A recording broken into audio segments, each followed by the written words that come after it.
하나님 말씀 보도록 하겠습니다. 하나님 말씀은 사도행전 12장 1절과 2절입니다. 우리 같이 봉독하도록 하겠습니다. 가이사랴에 고넬료라는 사람이 있으니 이달리아 부데라 하는 군대의 백부장이라. 그가 경건하여 온 지방과 더불어 하나님을 경외하며 백성을 많이 구제하고 하나님께 항상 기도하더니. 아멘. 오늘은 하나님이 기억하시는 것이라고 하는 제목으로 말씀을 전해드립니다. 2021년 기도하시던 것들 응답 다 받으셨습니까? 응답이라고 하는 게 세 가지라고 제가 정리를 해드린 적이 있습니다. 하나는 기도할 때 바로 즉시 응답되는 거, 우리가 다 원하는 거죠. 그리고 두 번째는 아니야, 지금은 아니야 라고 하시면서 하나님께서 가장 좋을 때에, 가장 필요할 때에 하나님의 시간에 응답해 주시는 것. 우리는 지금 같아가지고 속이 막 그러는데 하나님은 지금은 아니야 라고 하시는 그런 응답이 있습니다. 그리고 세 번째는 그건 절대 안 되라고 하면서 마치 어린아이가 칼 가지고 놀고 싶다고 칼 주세요 하면 안 되라고 하는 것이 정말 제대로 된 응답인 그런 무응답이 응답. 이 세 번째 해서 세 가지가 응답에 대한 내용입니다. 올해는 여러분 어떠셨습니까? 연초가 되면 제가 기대하는 게 사실 있습니다. 왜냐하면 송구영신 예배 때 축복 기도도 하고 신년 기도 제목도 이렇게 적는데 매년 보면은 1월 초에 전화가 와서 이렇게 얘기하십니다. 벌써 응답이 됐다고. 올해도 그런 일이 있었고 계속 있었습니다. 그런데 또 연말이 되면 제가 월삭 기도 제목, 신년 기도 제목을 보면서 마음이 좀 무겁습니다. 왜? 저도 같이 1년 동안 기도했는데 아직 이루어지지 않은 것들이 많거든요.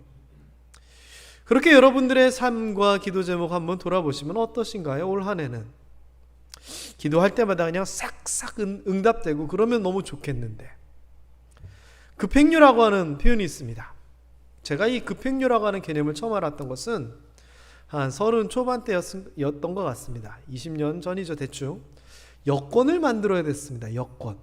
그래서 제가 잘 할 줄 모르니까 지금이야 뭐 시청 가서 이렇게 하면 되는데 그때는 몰라서 그냥 무작정 여행사로 갔습니다. 이 여행사로 가가지고 이 여권을 좀 만들어 달라고 하는데 언제까지 만들어야 되냐 해서 제가 날짜 말씀드렸더니 그때까지는 안 될 것 같다는 겁니다. 이 하는 사람이 많기 때문에 기한이 꽤 걸린다는 거예요. 그래서 제가 그럼 어떡하죠? 그랬더니 하시는 얘기가, 방법이 있다고 하시면서 하는 얘기가, 예를 들면 여권 발급하는 그 대응 비용이 5만 원이면 10만 원을 내라는 겁니다. 그러면서 하는 얘기가 자기가 여권 발급하는 그분들한테 급행료를 주고 이렇게 빨리 받겠다는 겁니다. 제가 그 얘기를 들으니까 급행료라고 하는 개념이 궁금한 거예요. 그래서 제가 다른 건 다 참아도 궁금한 건 못 참거든요. 그래서 설교 신방 가면은 이건 어떻냐, 저건 어떻냐, 저랑 상관없는데도 불구하고 별의별 걸 제가 다 물어보잖아요. 그래서 제가 거기서도 물어봤죠. 급행료가 어떻게 하는 거냐고. 그때 하는 얘기가 사실은 뭐 정상적인 건 아닌데 직원들이, 지금은 아닙니다, 예전 얘기입니다. 20년 전. 이게 서류들이 쫙 있으면 위에서부터 이렇게 하나하나 차곡차곡 해나갈 건데 급행료 주면서 좀 잘 부탁드립니다 막 이러면은 밑에 했던 거 위로 싹 올려가지고 먼저 해준다고 그러는 거예요. 그래서 제가 생각해 보니까 맞는 것 같아요. 그래서 제가 그렇게 했습니다. 근데 실상 지금 생각해 보면 그 여행사 직원이 급행료 한다고 하면서 괜히 기한이 뭐 촉박하고 늦느냐면서 돈을 더 받은 게 아닐까 이 생각도 드는데, 어쨌거나 제가 그때 이 급행료라고 하는 개념을 처음 알았습니다. 그리고 진짜로 나중에 살다 보니까 뉴스에서 뭐 공사 인허가 관련돼서 급행료를 냈느니 뭘 했느니 이런 얘기가 나오더라고요. 저는요, 기도도 급행료가 있다면 저는 내고 할 자신이 있습니다. 왜요? 생각해 보세요. 하나님, 이런 기도 제목이 있는데 요거 두 번째 기도 제목 요거 급행입니다, 고속입니다, 우등입니다, 특급입니다. 요거는 오늘까지 아니면 일주일 내로 응답해 주세요. 이런 거 있으면 얼마나 좋겠어요. 그쵸? 그래서 성경에 이런 구절이 있으면 좋겠어요. 나 여호와가 말하노라, 너희가 내게 부르짖을 때에 일주일 동안 금식을 하면 내가 속히 듣겠고 이런 게 있으면은 아시다시피 저는 금식을 잘 못하지만 금식할 수 있을 것 같아요. 급행료라면. 자, 그런데 급행료까지는 아니어도요, 확실한 게 있더라고요. 기도 응답 받는 것에 대해서. 오늘 제가 그것을 말씀드릴 거예요. 자, 일단 그 얘기를 하려면 고넬료라고 하는 사람의 이야기를 알아야 됩니다. 이 고넬료는 사도행전 10장에 나오는 로마, 당시 이스라엘을 점령하고 있었던 로마 제국의 백부장, 100명의 부하를 거느리고 있는, 요즘으로 따지면 한 중대장 정도 그런 사람입니다. 근데 이 사람은요, 어떤 면에서 특별히 의미가 있냐면은 이스라엘 유대인이 아닌 사람 중에서, 그러니까 이방인 외국 사람 중에서 최초로 세례를 받은 사람이 이 고넬료입니다. 그래서 좀 이 성경적인 어떤 신학적인 의미를 부여하자면, 복음이, 기독교라고 하는 종교가 하나님이 이스라엘 백성을 선택하셔서 예수를 통하여 우리를 구원하시는 그 계획에 있어서 이스라엘이라고 하는 그 민족을 이제 넘어서게 되는, 세계를 향한, 열방을 향한 첫 걸음을 하게 되는데, 그 첫 걸음을 고넬료가 한 겁니다. 그러니까 이게 굉장히 중요하죠. 여러분, 혹시 지난 올림픽 때 우리나라 누가 금메달 어느 종목에서 땄고 몇 개 땄는지 기억하시는 분 계세요? 없죠. 왠 줄 알아요? 이제는 너무 많이 따가지고. 근데 여러분, 우리나라 금메달 제일 먼저 딴 게 누구죠? 양정목. 왜요? 처음이었으니까 의미 있는 겁니다. 저는요, 얼마 전에도 그분에 관한 기사가 나오길래 영상도 일부러 찾아봤어요. 고넬료는요, 그런 면에 있어서는 이방인으로서는 최초의 사람이다라고 하는 아주 특별한 타이틀이 있는 사람입니다. 이 사람이 뭘 얼마나 잘했길래 그런 영광의 타이틀을 가지고 있을까요? 일단 이 사람은요, 되게 특이한 사람입니다. 정말 특이합니다. 자, 첫째, 왜 특이하냐면은 경건한 삶을 살았다 그럽니다. 근데 이게요, 예수 그리스도를 믿고 나중에 베드로를 통하여 복음을 받게 되고 그런 게 있는데, 그 전의 이야기입니다. 사도행전 10장 2절에 보면 이 사람에 대해서 설명할 때, 그는 경건하여 온 지방과 더불어 하나님을 경외하였다 그럽니다. 아니, 성경에 이런 사람들 많잖아요. 그런데 고넬료는요, 어느 나라 사람이라고요? 로마 사람입니다. 로마는 제우스신 무슨 헬라신 그거 섬기던 사람인데, 하나님을 어떻게 알고 믿었는지, 게다가 경건하게 살았다는 그런 겁니다. 여러분, 제가 아까도 얘기했지만 저는 궁금한 거 못 참습니다. 그래서 천국 가면 이 고넬료 백부장 찾아갈 겁니다. 가서 물어볼 거예요. 아니, 로마 사람인데 어떻게 이 하나님을 믿게 되고, 그냥 믿는 것도 아니고 경건하게 믿었는지. 그래서 두 가지를 생각해 봤거든요. 하나는 사도 바울처럼 로마 시민권을 가진 유대인일 수 있겠다. 근데 이건 아니더라고요. 왜냐하면 이방인 관련된 논란이 있는 걸로 보니까. 두 번째는 뒤에 나오는, 이제 사도행전 뒤에 나오는 어떤 총독처럼 부인이 유대인, 다시 얘기하면 이 유대 땅으로 파송되어 왔을 때는 총각이었는데 나중에 결혼해가지고 그래서 믿게 됐을 수도 있겠다, 이 생각이 들긴 들어요.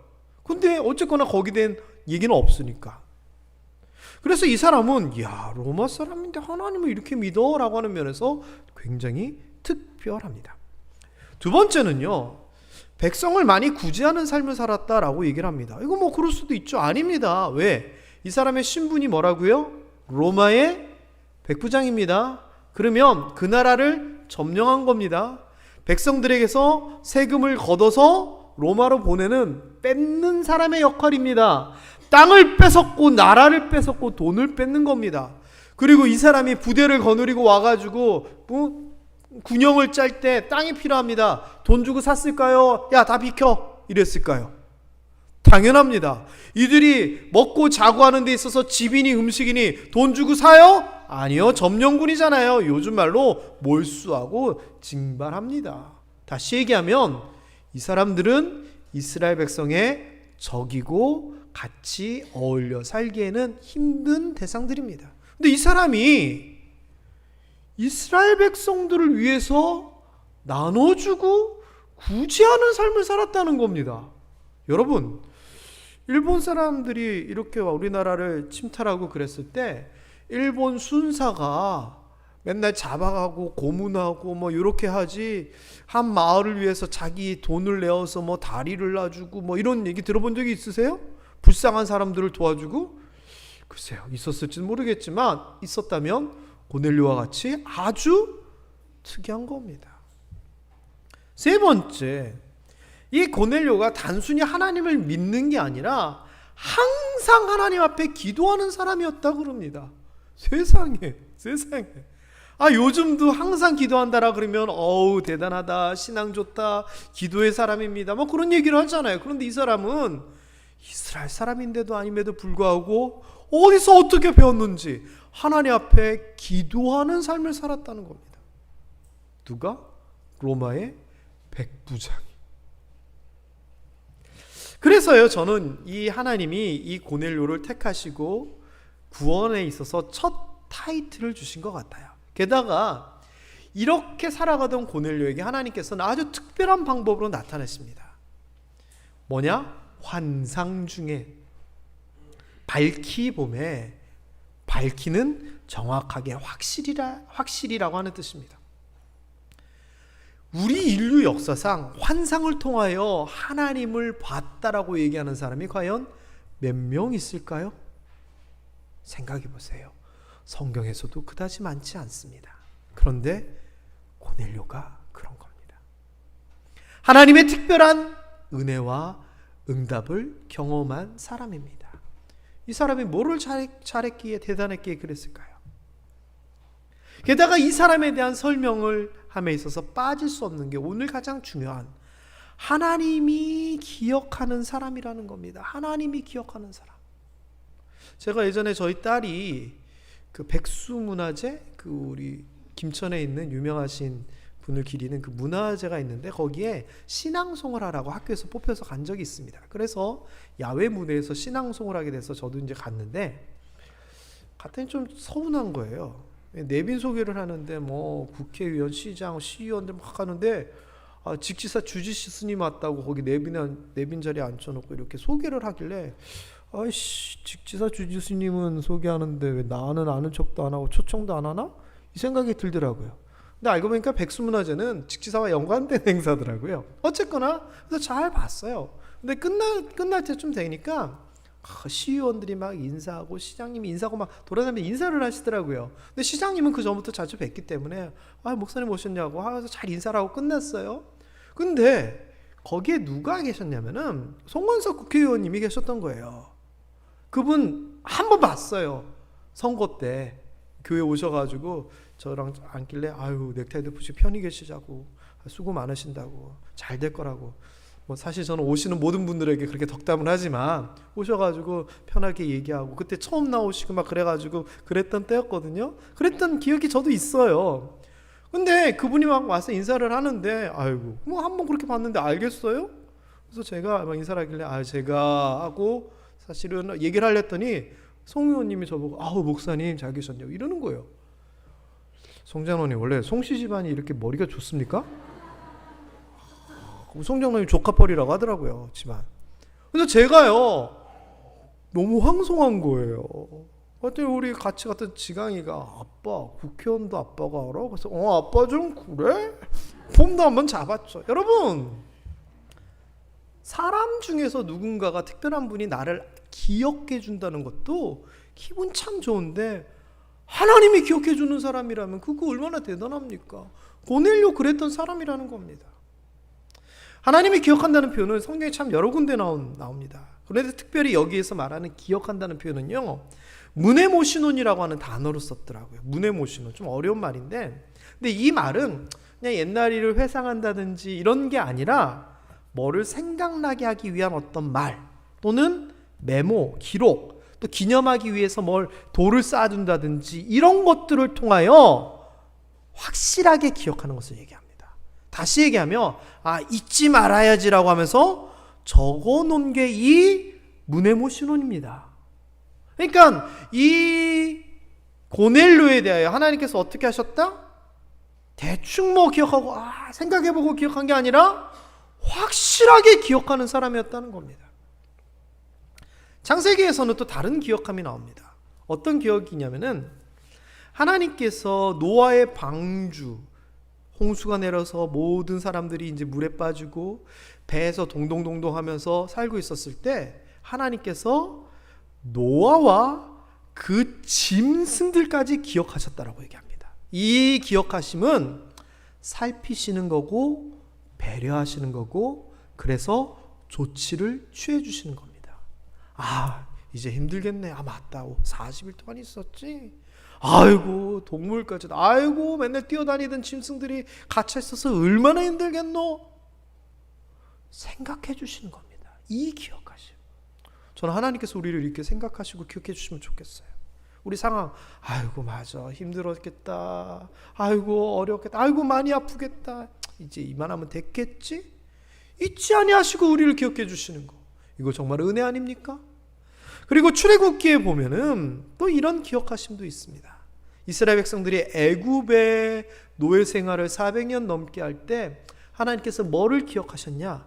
아브람과 이삭과 야곱에게 세운 그 언약을 기억하셨습니다. 잊지 아니하셨습니다.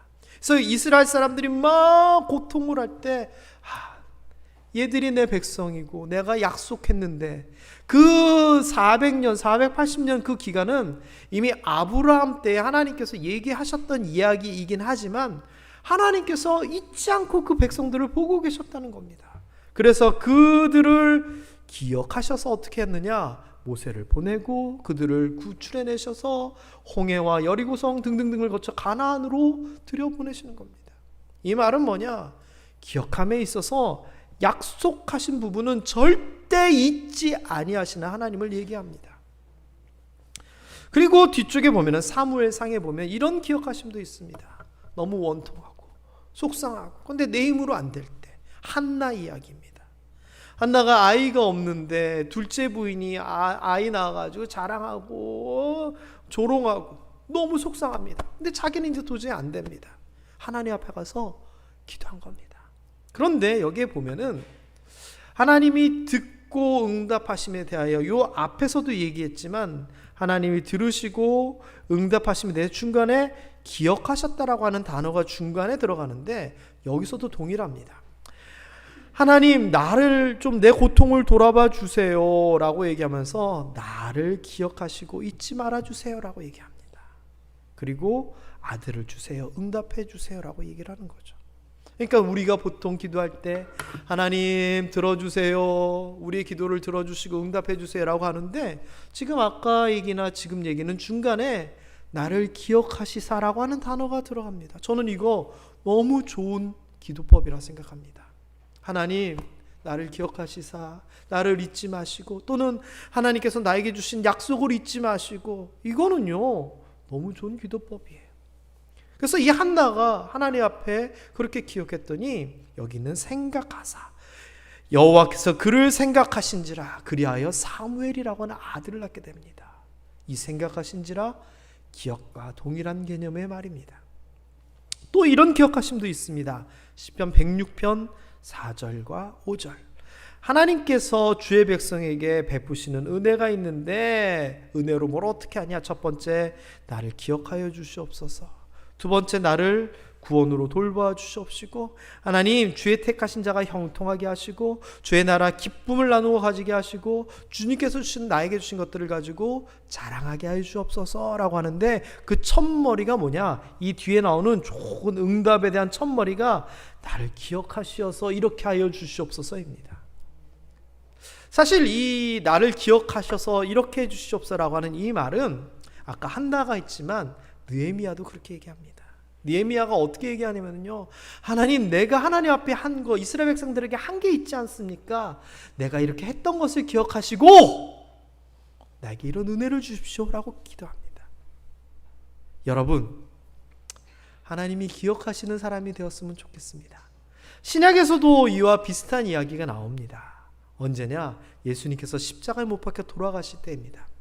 예수님이 십자가에 달리셨을 때 그 좌편과 우편에는 강도 둘이 매달려 있었습니다. 그런데 구약의 율법에서나 그 고대 근동의 율법에서나 그 이후에 많은 법에서는 기본적인 원칙이 뭐냐? 눈에는 눈, 이에는 이입니다. 자기가 잘못한 만큼 벌을 받든지 잘못한 거 곱하기 뭐 2배, 4배라고 하는 어떤 잘못한 것과 연관되어서 동일하게 그게 죄책을 갚으라고 얘기가 되는데, 강도가 사형이라고 하는, 십자가라고 하는 특별히 극악한 방법의 사형을 당한다는 것은 단순히 물건만 뺏었다는 이야기가 아닙니다. 다시 얘기하면 아주 흉악한 강도 살해범일 가능성이 많습니다. 나쁜 사람들이죠. 얼마나 나쁘냐. 그 십자가에 매달려서도 아유 메시아라며, 한번 구원해봐. 아이고 뭐 메시아인데 왜 매달려 있어. 그 상황에서 예수님을 조롱하는 거 말이 됩니까? 그런데 다른 편에 있었던 강도는 그렇지 아니했습니다. 제가 다른 건 몰라도 궁금한 건 못 참는다 그랬잖아요. 천국 가면 이 강도 찾을 거예요. 또 물어볼 거예요. 왜냐? 여기 42절에 나온 이 말이 정말 엄청난 말입니다. 정말 엄청난 말입니다. 제가 나중에 설교 한번 할 겁니다. 예수님, 당신의 나라에 임하실 때에, 당신의 나라가 뭘까요? 하나님 나라를 얘기하는 겁니다. 그리고 나를 기억해 주세요라고 얘기합니다. 지금 자기네들이 어디에 매달려 있어요? 십자가에 매달려 있잖아요. 죽음은 끝이다라고 생각하는데 이 강도는 그렇게 생각하는 한 게 아니에요. 죽음 이후에 하나님 나라가 있다는 거예요. 그리고 그 죽음 이후에 예수님이 부활이라고 하는 명확한 표현을 쓰지 않았지만 어쨌거나 계셔가지고 나를 기억해 달라는 겁니다. 아니 예수님의 제자들도요 이거 몰랐습니다. 예수님이 내가 죽고 부활할 거다라고 얘기했더니 베드로가 예수님 그게 무슨 말이에요? 이런 일이 우리에게 생기지 않을 겁니다. 예수님 가로막고 그러다 야단 맞았잖아요. 그쵸? 그런데 이 강도는 그 흉악범임에도 불구하고 어떻게 알았는지 하나님 나라를 정확하게 알고 있었고 예수 그리스도의 부활과 영적인 것을 알고 있었으며 그렇기에 나를 기억해 달라고 이야기합니다. 와, 예수님이 즉각적으로 응답하십니다.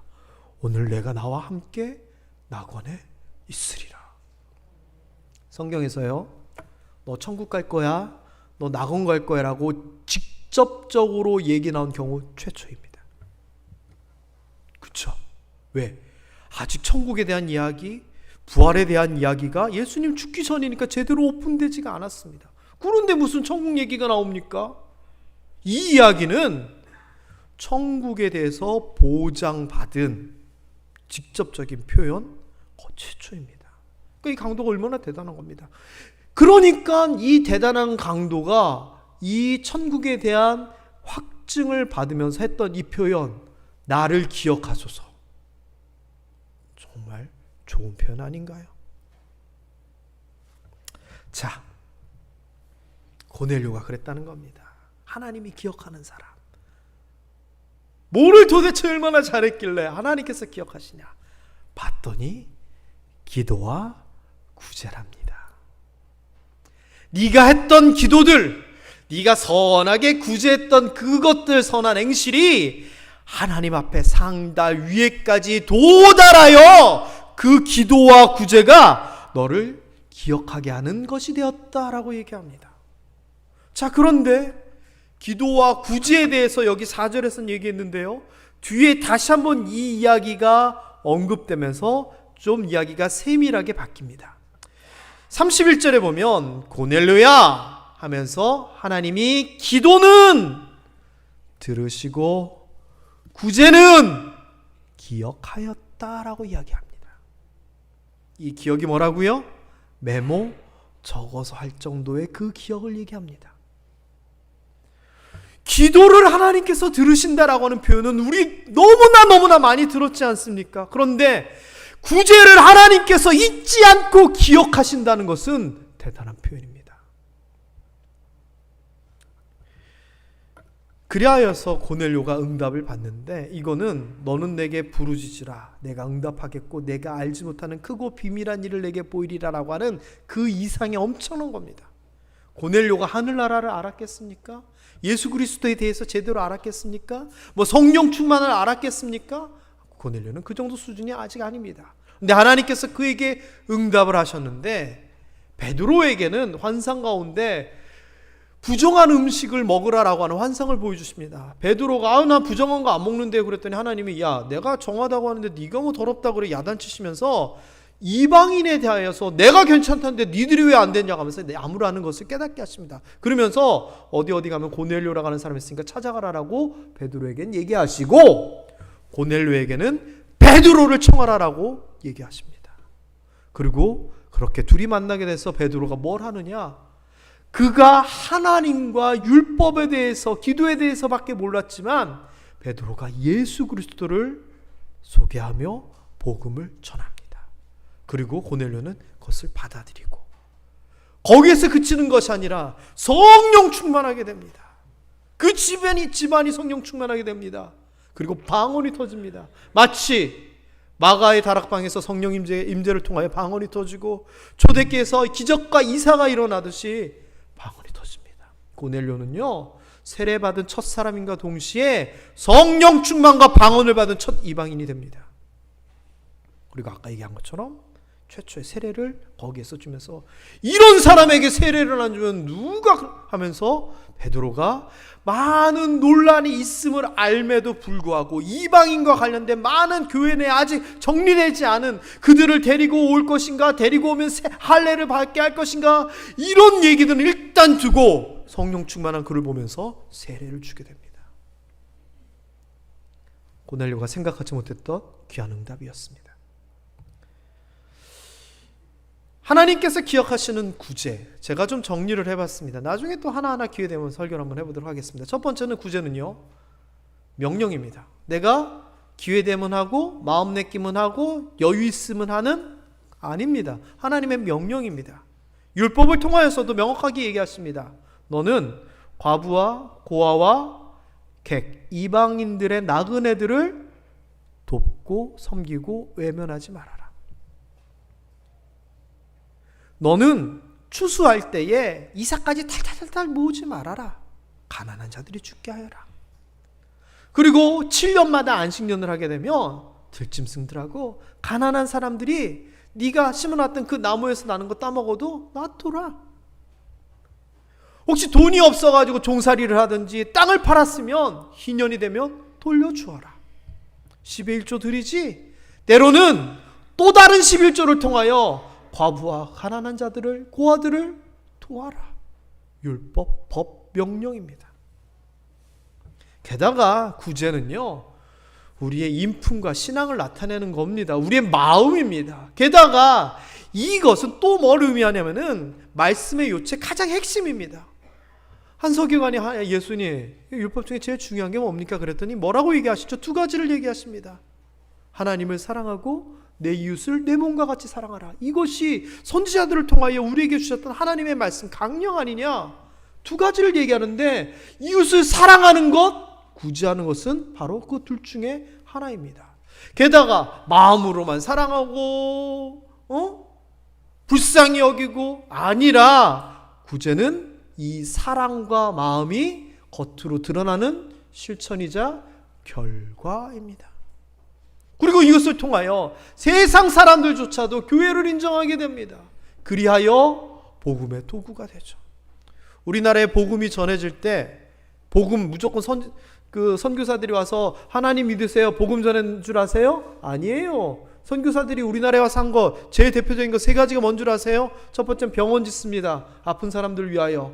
두 번째 고아들 위하여 고아원을 짓습니다. 세 번째 글을 몰라서 제대로 살지 못하는, 교육받지 못하는 우리나라 사람들 위해 학교를 만듭니다.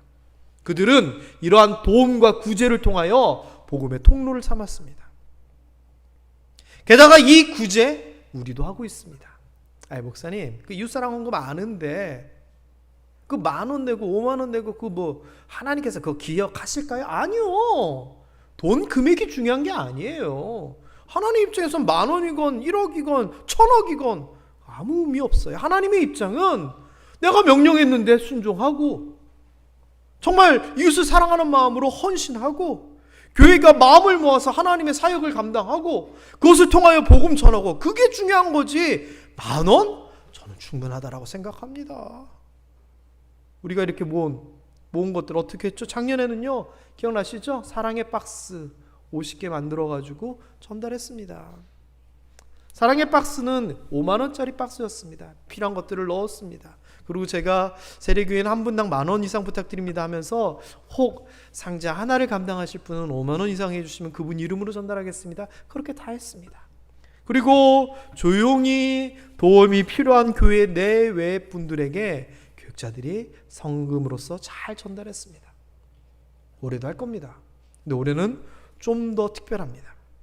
작년에는 5만 원짜리 상자를 만들어 가지고 했는데 이번에는요, 국제 기아 대책이라고 하는 우리 김신혜 권사님 사위가 제 친구 김태일 목사님인데, 김태일 목사님이 거기에서 정말 중요한 역할을 하고 있는데 그분 통해 가지고 제가 소개받는 거예요. 그게 뭐냐? 교회가 이 국제 기아 대책에 5만 원을 기부를 하면 상자를 하나 주는데 그 안에는 우리가 작년에 했던 5만 원짜리 이게 아니라 23만 원, 20만 원 이상의 물품이 들어있는 겁니다. 이게 어떻게 되느냐? 제가 과정을 좀 물어봤더니 이렇더라고요. 회사, 개인들이 성금을 보내고 물품을 보내면 그것을 가지고 이걸 만드는 겁니다. 그러니까 5만 원이라고 하는 것은 그냥 성금을 받는 거고 실제는 더 큰 것을 돌려주는 거죠. 이거요, 작년에 제가 이 얘기 듣고 그래 우리도 이거 해야지 하면서 주변에도 막 얘기해서 서북교회도 이번에 그거 하고 막 하거든요. 근데 저도 하려고 전화했더니 마감됐다는 거예요. 그래서 제가 또 이런 얘기하면 좀 설교 때 이런 얘기하면 좀 그렇지만 백을 써서 김태일 목사님한테 또 전화하고 대구 지부장 김태일 목사님 통해서 전부터 소개받아가지고 교제하던 분한테 저희가 좀 늦었는데 어떻게 안 될까 했더니 서울 본사랑 연결하고 해가지고 40개를 확보를 해주셨습니다. 그래서 올 연말에 할 겁니다. 게다가 우리 유종 집사님, 아까 찬양인도 했던 유종 집사님이 근무하는 회사가 있습니다. 아로마티카라고 믿음의 기업이고 저도 그 샴푸 씁니다. 샴푸 쓰고 머리카락이 덜 빠집니다. 참고하십시오. 그런데 그 회사를 통해서 생필품 1,300개, 시가로 따지면 최소 2천만 원이 넘는 것을 저희가 기부받기로 했습니다. 그래서 이번에 이 사랑의 선물과 함께 저희가 시나 이런 곳에 전달하려고 합니다.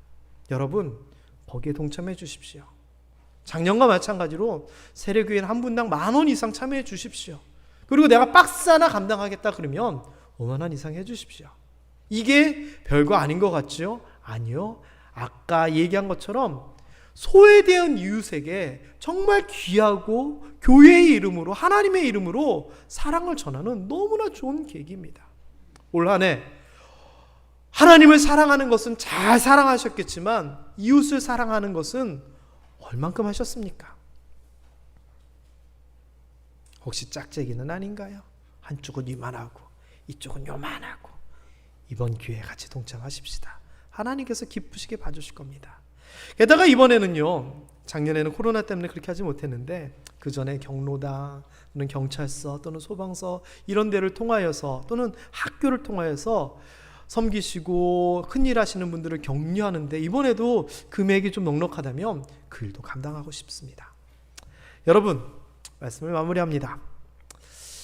하나님이 기억해 주신다는 것은 너무나 중요하고 좋은 일인 것 같습니다. 근데 특별히 우리가 이웃을 사랑하며 그들을 구제하는 것은 고넬로 경우에서 봐도 너무나 하나님께서 확실하게 기억해 주신 것이다 라고 얘기합니다.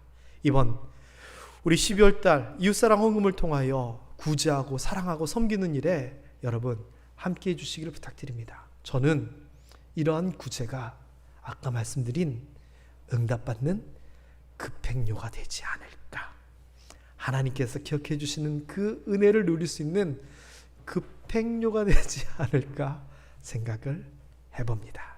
기도하겠습니다.